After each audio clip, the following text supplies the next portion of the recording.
पण समाजाला न्याय मिळवून देण्यासाठी इथं आलोय हे कोणी विसरू नका. नुसत्या गडबड गोंधळात समाजाचं वाटोळं करू नका.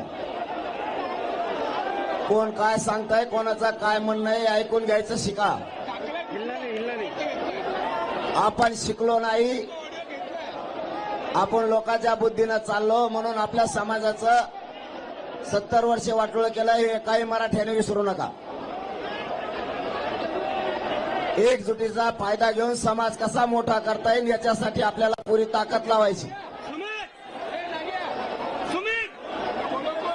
आपलं ठरलं होतं मुंबईला जायचं आणि आमरण उपोषण सुद्धा आझाद मैदानावरच करायचं. त्याप्रमाणे आपण आज आझाद मैदानावरती आलोय.